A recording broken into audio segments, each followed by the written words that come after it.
There are things in this world, some old, some new. Artifacts I'm speaking of. Artifacts to which some attribute to having magical properties. Now we all understand the purpose of the crystal ball, the tarot card, the Ouija board, the red palm. But we usually don't refer to these things as technology. Think about this for a moment. How did man come to know of these things? How many of you believe that men just figured out how to make use of such objects? You see, I think these are the teachings of the fallen angels. Oh yeah, here we go again. But you know what? The point is to illustrate to you all just how relevant and involved these hidden spirits are in our daily lives. Some are oblivious to it, some ignore it. Some of us forget that these things are among us and all around us. Now, there is a very old legend about Solomon, King Solomon, the son of David. Word on the street is Solomon possessed some type of technology that allowed him to control demons. They say this technology was a gift from heaven. So with that said, how many of these ancient technologies are gifts from heaven? And which of these gifts are sanctioned? And which ones are not? As we search and educate ourselves with the answers to these questions, a brief lesson on the old craft.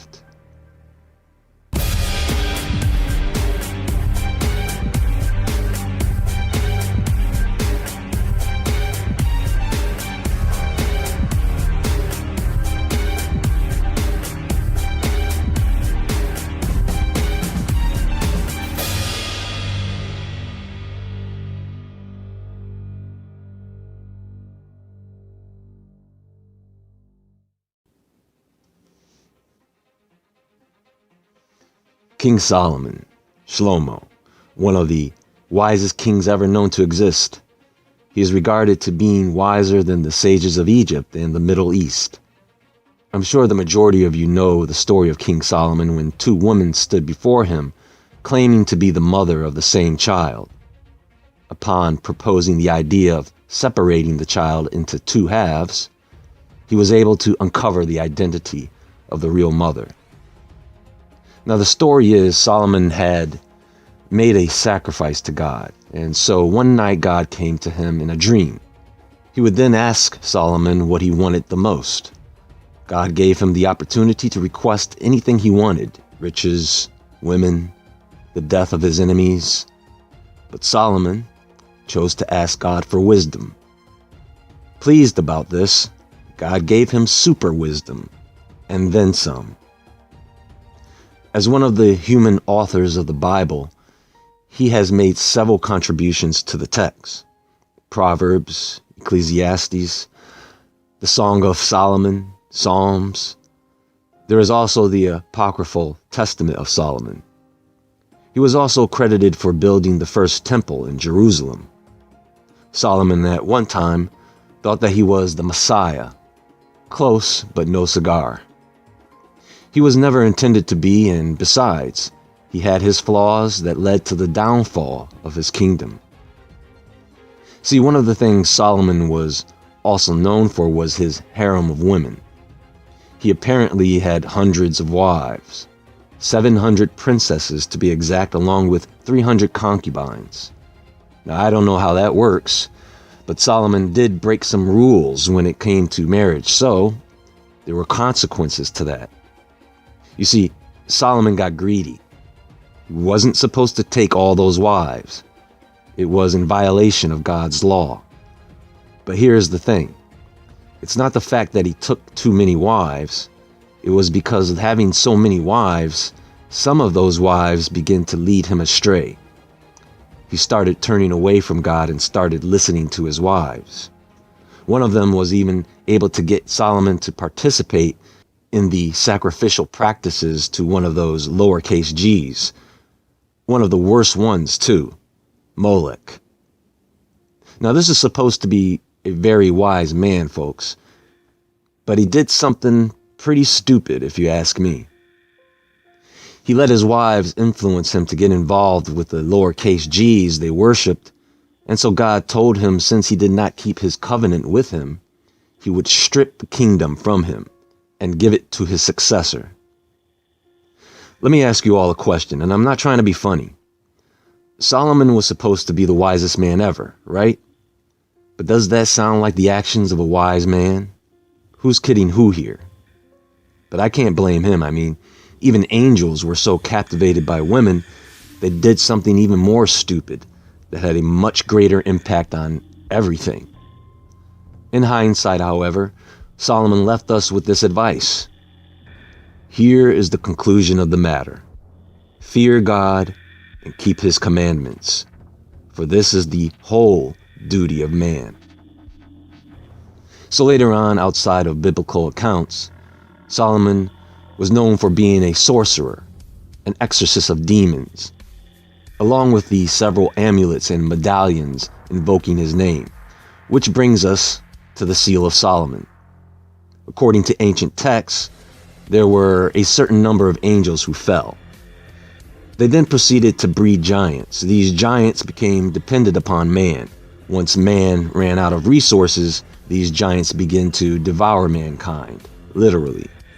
But at the same time, a few of the fallen, such as Azazel and Semyaza, continued to teach men. Azazel knew weaponry, and that was his contribution to mankind. He taught the art of the blacksmith. And he also, interestingly enough, taught the art of using makeup for women. And right after teaching this to man, he went right back to hooking up with women while teaching man about war. Now, Semyaza and a few others, they took it upon themselves to teach men about enchantments, the cutting of roots, or use of herbs. They taught astrology and the constellations, all that crap in horoscopes, your sign. What's your sign? Yeah, you can thank the fallen angels for that. You know who understands astrology? CERN understands astrology. Because astrology, as much as humans have made it out to be some spiritual thing, this technology is intended for the purpose of the timing and positioning of objects in space, as well as the effects of those objects on Earth and life on Earth. It is a science before it is witchcraft. Most of these things that we consider witchcraft is actually just science, forbidden science, because you really don't know what you're doing. We don't fully understand astrology today because it wasn't meant for us. At least not at that time, because that was information given to angels so that they could do their jobs accordingly. And one of the problems is when you have something like astrology, something you don't fully understand, you have questions. And the only ones who can answer those questions, they either have to be at the genius level of intelligence or they have to be one of the fallen. And this is where summoning spirits comes in. People summon spirits or demons mainly not because they necessarily want to do evil to other people, but because upon summoning such a spirit, you can bind it, you can ask it questions, or you can make requests that are usually granted performing rituals that, in origin, were taught to man by these very fallen angels. It's the same as saying to someone, hey, you ever need to give me a call? Here's how you do it. And the problem with all that is, once you make that conscious effort to reach out to them, they all start to look in your direction. Listen, I know there are a lot of you who are listening to this right now, and some of you are into horoscopes, you're into palm reading and tarot card readings, you're into burning sage and other herbs, you don't mind a dream catcher or two, you're cool with seeing a psychic every once in a while, you feel comfortable with putting up symbols around your home, the cross included, not really knowing what they are. I know some of you participate in ancient magic traditions, and you didn't even know it. So let's talk about this seal for a moment, shall we? Now, even though this is legend, you would think that the legend came from some ancient text, and it does, from the Babylonian Talmud. You see, I'm doing this because some of you may be deep into this stuff, and I'm telling you, there are dire consequences to what you are doing. Yes, You may achieve success and money and other things by getting into this stuff, but guess what? These demonic entities always win when you summon or make deals with them. And they will always come to collect after everything is said and done. And you will suffer for it. That is what they do. Take Halloween, for example. When you participate in this, how many of you know that this is a ritual? When you dress up for Halloween, doesn't matter if you dress up as Jesus Christ, you are performing a ritual, and these demonic entities will come after your children because that is what the ritual does. And later on, when that child becomes a teenager, these demonic entities come for them. And you wonder why they become the rebel teen, misunderstood. They end up having problems in their lives for apparently no reason. And you're like, wait, I didn't bring them up like that. But you forgot the ritual you performed when you celebrated Halloween. I'm not kidding. I know this stuff, and people don't take it seriously. They think it's a joke or harmless fun. And so they remain oblivious to it. They will come to collect. They have been doing this longer than anyone on the planet has been alive. Do you see? So let me just touch on these seals. In old Jewish and Islamic occultism, the Seal of Solomon is a signet ring, usually a hexagram or pentagram. Most people recognize it today as either the Star of David, which would be Solomon's father, or in other practices, the seal is the sign of the devil or Satan. So which is it? Well, if you were to ask me, I would say yes, it's a demonic symbol. Because let me remind you all of the story of the golden calf. Many of you may not know this, but when Moses was leading the Israelites out of Egypt, to Moses, those people were a pain in the ass. They constantly complained and they constantly blamed Moses for their problems. Moses was tired of them and he kept asking God for help. And that is one of the reasons he went up into the mountains in the first place, because he needed to have law and order. Keep in mind, the Israelites at that time, they were just regular people, some of them criminals. So when Moses did go up the mountain, the Israelites began to miss him. And so they decided, hey, we need something to worship. How about we collect some gold and build an idol to worship God? And that's what they did. And they were punished for it, because they tried to replace God with an object, like the cross. And so there were consequences. Depending on who you talk to, there is more than one seal of Solomon. Some say there are 44 seals. The numbers vary. It doesn't really matter. The seals are incantations. And when they say Solomon had the power to control demons, that just means he had the power to bind them. Where do you think he learned such a thing? Because God didn't teach that to him. Do you think, given Solomon's history, that maybe it was one of his devil-worshipping wives? Now, according to legends, the ring or seal of Solomon was part brass, part iron, which had the name of God engraved on it. This was further developed by Arabic writers who say that on the brass part of the ring were the commands to the good genie, and on the iron part were commands to the evil genie. And this is the funny part. Listen closely, and I'm not making this up. The Arabs claim that Solomon received 4 jewels from 4 different angels, okay? So that he could set them in one ring to control the 4 elements. Now you all know where the idea of the infinity gauntlet comes from. Part of the legend says that Asmodeus once possessed the ring, which was intended to exorcise demons. He took the ring and threw it into the sea, which was later found inside a fish by Solomon. So later, the Arabs started calling the 6-pointed star the Seal of Solomon. It was in Western cultures where it was recognized as the pentacle, or Druid's foot. So what this all comes down to is this. The Seal of Solomon, the 4 jewels, all this stuff is all about binding spirits. And let me tell you how this works. Now, there is no right or wrong way to do this. It's always the wrong way. Every witch has his or her own method of performing the ritual of binding. There are several methods of doing it, and some are short and some can be long, taking months, depending on what the intention is.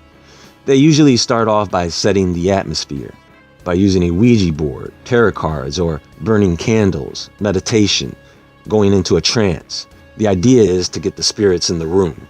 It's all a part of the conjuring. A lot of them use the Seal of Solomon or hexagram or pentagram. Some don't use it at all. Along with that, sometimes they'll use candles, herbs, tobacco, something that burns, as the smoke is used to consecrate the object or vessel. The vessel can be a mirror, a jar, a jewel, pendant, a voodoo doll. Voodoo dolls are a bit more complex because you have to make them and stitch them and stuff them. The vessel is just something to bind the spirit to, like the genie in the magic lamp. Now the spirit doesn't live in the object, they just become attached to it. Now depending on the purpose of the ritual, whether someone wants to put a hex on someone or banish someone from their lives or something that they want to achieve, maybe they want the spirit to do a job for them, whatever it is, they usually write down their incantation or recite it, usually on paper so that it can be burned. Oftentimes, these rituals require that you use some type of bodily fluid like saliva or urine. But most oftentimes, it's blood. And it could be just a drop of blood. Sometimes they put it directly on the object. They say their demon prayer. They may burn their incantation or not. And they may end up burying the object in the ground or in a pot or container covering it in dirt. And that usually completes the ritual. Now, the reason I keep saying sometimes or usually is because these rituals are all over the place. You will never run into someone who does it the exact same way, mainly because the witch is arrogant, extremely arrogant, that they sometimes just make stuff up. They want to do things their own way. They always think they're cute or something. They don't know what certain terminology means. They forget things. It's quite interesting. Another thing is they usually end up getting hurt in some way. Whether they accidentally cut themselves or burn themselves on a candle or something, something always happens. Maybe witches are just clumsy, I don't know. The majority of witches are women because fallen angels love women and they are easy to seduce. Women are easily lured into this stuff. It's just the way it is. And so they just get caught up into it. Then, for some reason, they lose their freaking minds. Start collecting spirits like they're trading cards or Barbie dolls. Oh, my spirits are so cute. I have many spirits. I have a spirit. Her name is Mary. She likes me. She likes to lay next to me and rub my tummy. Don't laugh. You know what I'm talking about. They do that crap. So these are insane people, folks. They don't even know what they're doing half the time. It's hilarious. They mess up rituals, and instead of the spirit binding to the object, the spirit ends up binding or getting attached to them. And all day long, they're stubbing their toe, bumping into stuff, falling down, and they can't figure out why. Sometimes they try to send spirits out to put curses or hexes on people, without even knowing who these people are. Sometimes the spirit goes to a target individual and realizes that that person is protected by God. So that spirit says to itself, "That idiot, let me go back and teach this witch a lesson." And the witch doesn't care. Sometimes they get sick, they develop ailments, their teeth start falling out, they start to age faster. Karma comes after them, and many of them are well aware of this. And to top it off, they actually believe that they have control over the spirit. That's a good one. A lot of these online websites that sell jewelry, trinkets, pendants, crystals, they are often run or owned by witches. I'm not kidding. They pray over that stuff. They bind demons to it. And then you buy that stuff and bring it into your home. Then strange things start happening and you can't figure out why. That Halloween pop-up shop in your area that they magically afford to throw up once a year, you all know what I'm talking about. You ever wonder how they're even able to do this? Yeah, guess who owns the merchandise? And they pray over that stuff. They perform their demonic prayers over those costumes and candy. Yeah. See, one of the reasons I do this is so that you can all be aware of certain things. Sometimes we can bring things into our lives and homes not really knowing what they are or what's attached to them. And I will be getting into some other related topics and the origins of some of these magical items people use. So hang in there, gang. I have much more to cover in several areas. Until then, stay awake, stay aware, stay safe, and I'll talk to you all soon.